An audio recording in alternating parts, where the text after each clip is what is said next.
আসসালামু আলাইকুম। আপনাদের বেসিক নলেজ অ্যাবাউট কম্পিউটার এর মধ্যে কিছু কোশ্চেন আছে। এক্সামে সেই প্রশ্নগুলো থাকবে বা আমি যখন প্রশ্ন করব তখন আপনাদের এইভাবে উত্তর দিতে হবে। তো আমি অনেক সহজ করে দিছি আপনাদের যাতে কষ্ট না হয়। যেমন মনে করেন ফাইল সেভ করলে কি ঘটে? আপনাকে সেটা বুঝতে হবে। ফাইল সেভ করলে কোনো ডকুমেন্টকে সংরক্ষণ করা যায় না। এটা সত্য নাকি ফাইল সেভ করলে একটি নির্দিষ্ট নামে কোনো ডকুমেন্টকে সংরক্ষণ করা যায়? যেটা সত্য সেটার উপরে এরকম ভাবে ক্লিক করবেন। যেটা সত্য সেটার উপরে ক্লিক করবেন। ঠিক আছে? ক্লিক করে আপনি আহ, পুরোপুরি কমপ্লিট করে ফেলবেন। পরীক্ষা জমা দিবেন। এটা কম্পিউটারের পরীক্ষা। হ্যাঁ, কোনো খাতায় কলমে না, কম্পিউটারে দিবেন আপনি পরীক্ষা। ঠিক আছে? ওকে। তো এরকম সেকেন্ড কম্পিউটার ভাইরাসের কাজ কি? যদি এরকম আসে তো এখানে আপনার উত্তরটা বা এইখান থেকে নোট করে নিয়ে নিতে পারেন। এগুলি কিন্তু পরীক্ষায় আসবে। কম্পিউটার ভাইরাসের কাজ কি? কম্পিউটারের বিভিন্ন প্রোগ্রামকে সংরক্ষণ করা। কম্পিউটার ভাইরাস কম্পিউটারের কোনো ক্ষতি করতে পারে না। আবার কম্পিউটারের বিভিন্ন প্রোগ্রামকে ধ্বংস করে দেয়। ভাইরাস আক্রান্ত হলে কম্পিউটার বিভিন্ন সমস্যা দেখা দেয়, তাই না?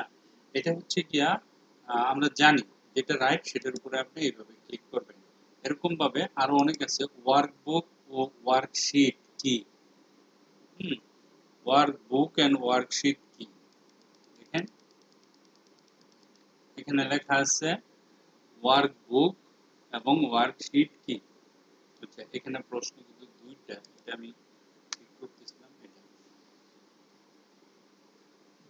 ওয়ার্কবুক ও ওয়ার্কশিট কি? ঠিক আছে, আপনি খালি এটাতে ক্লিক করবেন। এটা পড়ার জন্য দিচ্ছি। ঠিক আছে, এটাতে ক্লিক করলে হয়ে যাবে। এটাই উত্তর। দুটি স্প্রেডশিট সফটওয়্যারের নাম লেখো। যেটা সঠিক সেটা স্প্রেডশিট সফটওয়্যার বুঝতে হবে। এটা সঠিক, এটাতে ক্লিক করবেন। ডেটাবেজ অ্যাপ্লিকেশন কি? এটাও আপনাকে জানতে হবে। ঠিক আছে, ডাটাবেজ অ্যাপ্লিকেশনটা কি অ্যাকচুয়ালি সেটাও আপনাকে জানতে হবে। মাইক্রোসফট এখানে লেখা আছে মাইক্রোসফট এক্সেল, এমএস এক্সেস একটি হিসাব নিকাশের সফটওয়্যার। এই সফটওয়্যার ব্যবহার করে বিভিন্ন টেবিল তৈরি করা হয়, এটি ইত্যাদি ইত্যাদি। মাইক্রোসফট এক্সেল একটি ডেটাবেস সফটওয়্যার। এই সফটওয়্যার ব্যবহারের মাধ্যমে বিভিন্ন টেবিল তৈরি করে ডাটা এন্ট্রির জন্য সহজ ও আকর্ষণীয় ফর্ম ডিজাইন করা যায়। ঠিক আছে? আবার আছে ধরুন আপনি এটাতে ক্লিক করবেন। ফাইল ও রেকর্ডের মাঝে পার্থক্য কি? ঠিক আছে, ডেটা কলামের অধীনে যেসব তথ্যাবলী সংরক্ষণ করা হয় উক্ত প্রতিষ্ঠিত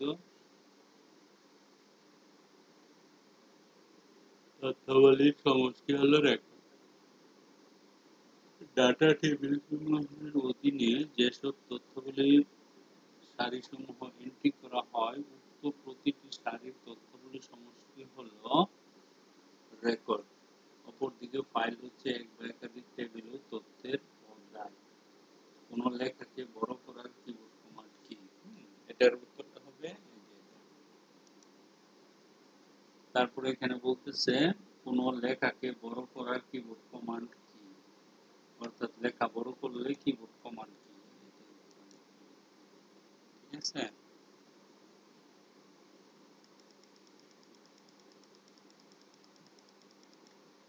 টেবিল মার্জ করা বলতে কি বোঝায়? হুম, দুটো টেবিলকে একত্র করাকে টেবিল মার্জ বলে। দুটো টেবিলের মধ্যে সম্পর্ক স্থাপন করাকে টেবিল মার্জ বলা হয়। কোনটা? টেবিল টেবিল মার্জ করা বলতে কি বোঝায়? দুটো টেবিলকে একত্র করাকে টেবিল মার্জ বলে।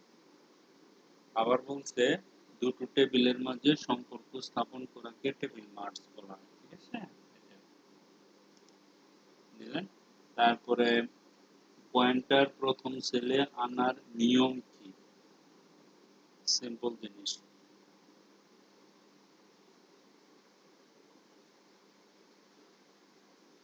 পয়েন্টার প্রথম সেলে আনতে হলে পয়েন্টারকে প্রথম সেলে রেখে মাউসের লেফট বাটনে ক্লিক করতে হবে। পয়েন্টার প্রথম সেলে আনতে হলে পয়েন্টারকে শেষের সেলে না, এটা এক নাম্বার। ঠিক আছে,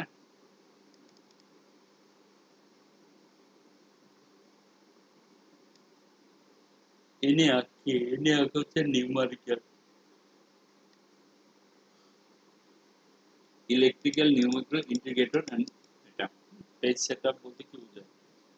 পেজ সেটআপ বলতে এটা আপনারা এগুলো পরে পরে কমপ্লিট করে ফেলবেন। হ্যাঁ, এখানে এই পরীক্ষাটা দিতে হবে আপনাদের, এগুলো থাকবে পরীক্ষায় আর আপনাদের কোশ্চেন এগুলো এই একেবারে সহজ, শুধু খালি এই যে যেটা সঠিক এটা